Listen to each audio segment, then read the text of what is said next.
What is going on? I am Scott from Koenig, and today we are going to be jumping into the FAQ arena by knocking out some of the questions that you have followed up on from one of the videos that we did on staggered fitments.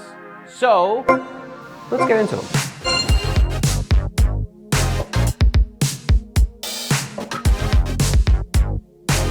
All right, so these questions, we have them from you.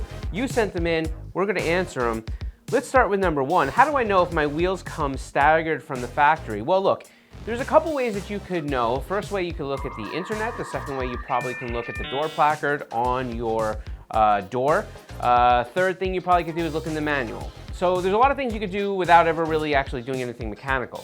If you'd like to verify, you can go look at the wheel and tire setup, because the tire usually on a staggered wheel will be different. So if it's a wider tire in the rear versus the front, that's kind of a dead giveaway that you probably have a staggered wheel setup. Finally, most wheels are going to have their wheel information and specs stamped into the back of the wheel. So if you happen to want to take off one of your wheels, maybe a front and the rear, look down at the spoke, you may see something that says 18 by 8J or 18 by 8 or something to that configuration. That's usually a good way to really confirm it. But if you have to, you could always do the measure thing. We've done videos on it. You can go measure your wheels. It's over there. All right, so this question comes in and it's a good one, but it's not as specific as, we'll break it down. Can I run a stagger setup on my all-wheel drive BMW? So let's forget about the BMW portion for just a second. Let's just talk about all-wheel drive cars and staggering as it is. Look, can you stagger the wheels in referring to a width on an all-wheel drive car? The answer to that is yes. I mean, some cars actually do have a slight stagger. However, you need to be careful about this, because remember that what we're going for here is always maintaining the proper overall rolling diameter. So it has a lot to do with the overall tire size and the wheel. Sometimes if you put a wider wheel on the car and try to figure out that overall rolling diameter, you'll end up having a stretched tire, which will pull the diameter of the tire, the circumference down a little bit.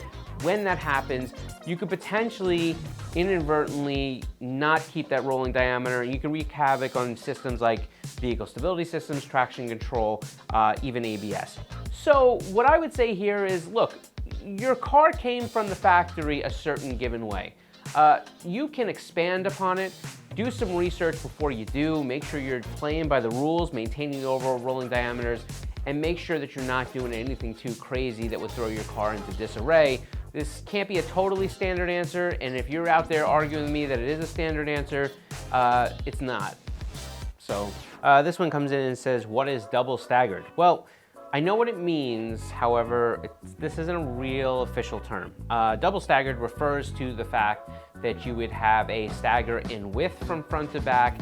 You'd also have a stagger in the diameter from front to back. So, this will happen. You'll see this a lot on Corvettes.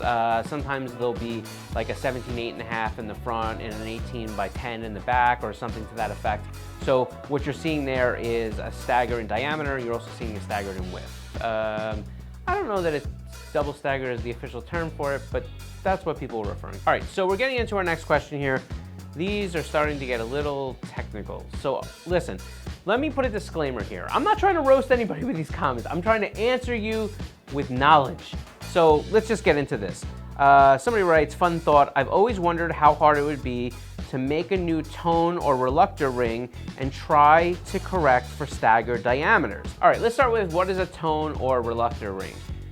These are the little notched gears that you usually see on one side of your axle, usually closest to the hub, where an ABS sensor would pick up the points. It serves as a pickup. It serves as a resolution to the sensor for the ABS or traction control to essentially know exactly how fast that axle is turning, which then translates to, is the car going at the right speed when it compares to the other reluctor rings and the other signals it's getting. So it knows, should it apply ABS, should it apply traction control, is everything going, is one slipping more than the other? What the person here is insinuating is that because we are talking about changing the diameter of a wheel, that the actual speed at which that wheel is traveling is going to be faster or slower, thus creating a situation where the traction control, vehicle stability system, or the ABS might see something where it thinks that something's not right. And let me explain to you why that's not really something you should be concerned with when you change the diameter of a wheel, especially front to back. That's because remember that you're not going to be changing the overall rolling diameter. You're not changing the circumference that the car is expecting to see, which means that the translation to the reluctor ring or the tones that are going to be sent through to these sensors, it should be almost identical. You have to maintain the proper overall rolling diameter. I've probably said it about 17 times in this video. I would say at this point, we probably should have put one of those counters up, which allow us to start a drinking game. Anyhow, bottom line is here, you wouldn't really need to do that. Maintain the proper rolling diameter on your tires, regardless of which diameter you choose. If you can't maintain the overall rolling diameter because there is no such tire size that would allow you to do so when you change to a certain diameter, ditch the setup. It's not the right setup for your car. Move on, find one that is, and you won't ever have to worry about the whole reluctor ring tone setup ever. All right, so we're moving on to our last question. This obviously is a specific one as well. I have a 2014 Challenger 5.7 liter RT. I chose the Stagger with a 315 on the rear and a 275 in the front. How will this treat my transmission? And in parentheses, it says auto/paddle. It has 103,000 miles on it, and it feels like it may be slipping. Well, let's start with the slipping part first. I hate to be the bearer of bad news, but if your transmission is slipping and it's an auto, first make sure that you check the fluid level, because remember that pressure in torque converters and all that good stuff that ends up going through valve bodies of a transmission, especially in an auto, is going to be dictated by the fluid level, because that's what it needs to translate the proper pressure. If you've done that, put your stock wheels and tires back on. I'm gonna tell you 99.9% of the time in this situation, your transmission's still going to slip. I don't think the transmission has anything to do with the tires that you put, the tires or the wheels you put on your car. This probably has everything to do with the fact that you own a Dodge with 103,000 miles on it. Yes, I know, I'm sorry to everybody that has a Dodge.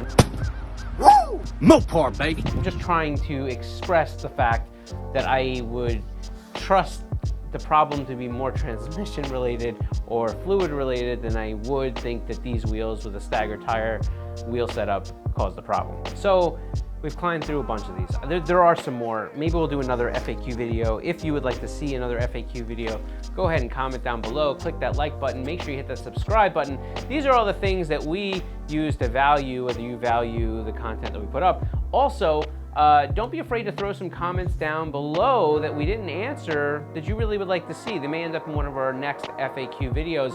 Until the next one, my friends.